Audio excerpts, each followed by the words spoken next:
wore a lot of hats, came to Hollywood in the late 1920s and was a stuntman, or a stunt person, because he doubled for Dolores Del Rio in The Trail of '98. So he definitely had a mixed background, and the stunt work came in handy when it came time to do this film. Bud and Lou first met in January 1935. They were working with different partners in burlesque. They met at the El Tinge Theater in New York City on 42nd Street. And they clicked as friends, and they kept in touch. And when both of them had an opportunity to work with a different partner, they elected to team up. And in January 1936, they first worked together officially as a team. And their star rose pretty quickly. For the first couple of years, they worked Minsky's burlesque circuit, played some of the most prestigious of the burlesque theaters throughout the country. In February 1938, they made their first radio appearance on the Kate Smith Show, and they were a huge success right out of the gate. Their early comedy was very verbal, a lot of wordplay and routines that they had picked up in vaudeville and burlesque, and really had perfected their timing, and that was their stock in trade. Perhaps the most famous was called the baseball routine. A lot of people now know it as Who's on First. But that was their whole success, was based on their timing and their ability to deliver these great routines. So by June of 1939, they were appearing in Broadway in a show called The Streets of Paris.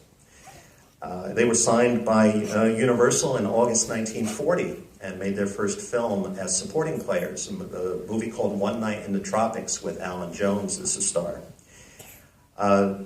This was about a year before Pearl Harbor, and the Selective Service Draft was in effect, and Bud and Lou did a film for Universal called Buck Privates about the draft, and it was an enormous success. The public couldn't get enough of them, and they were signed immediately to a contract. And within just 2 years, or actually about a year and a half, by the late 1942, they were selected the top money-making stars in Hollywood. And that was over big stars like Clark Gable or Mickey Rooney. They had risen to the top that quickly.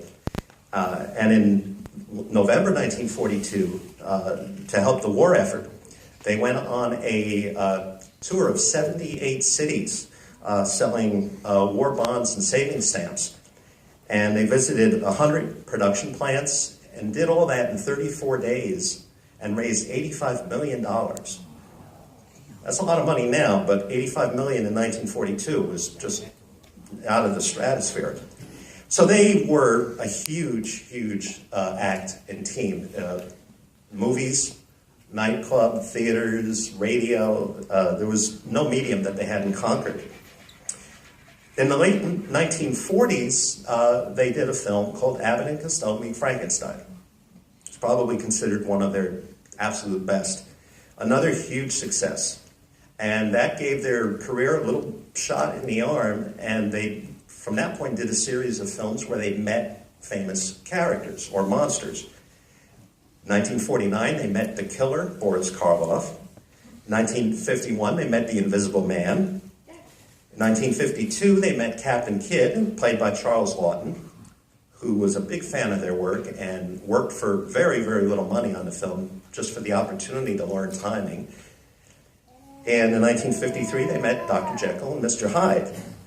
So they were still very busy, not nearly at the top of the popularity charts, because a new team had come along in 1949, Dean Martin and Jerry Lewis, who actually rose to be even bigger stars than Bud and Lou were. But they still kept very busy. Between 1951 and 53, they had hosted the Colgate Comedy Hour 13 times on NBC. They filmed 52 episodes of their weekly TV series, starred in 6 features, and toured Europe. So it was a busy schedule.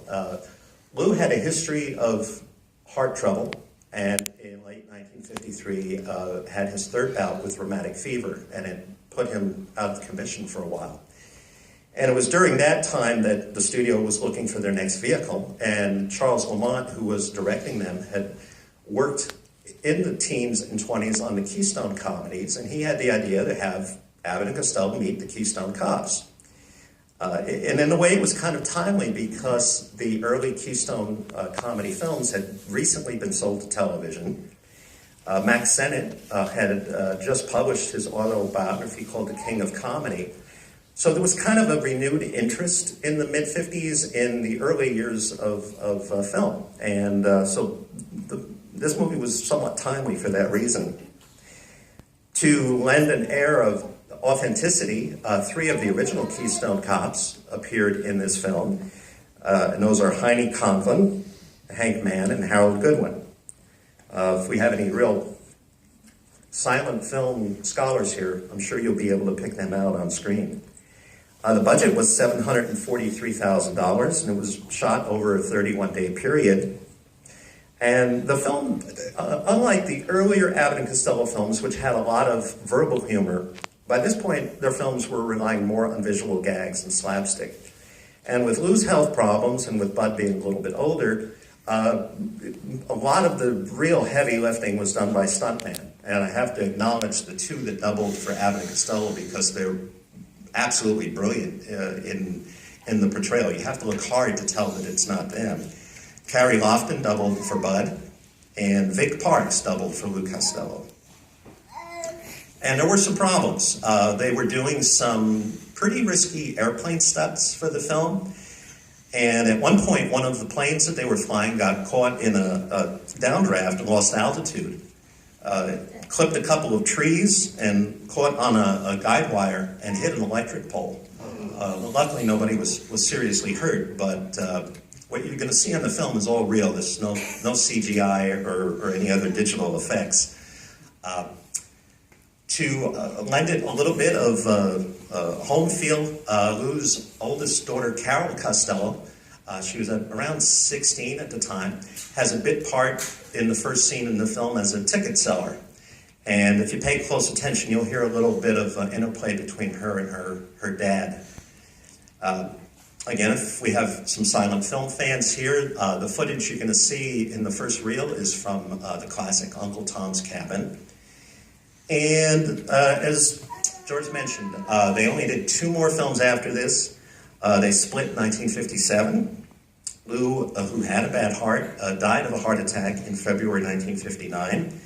And Bud Abbott died in April 1974 from cancer.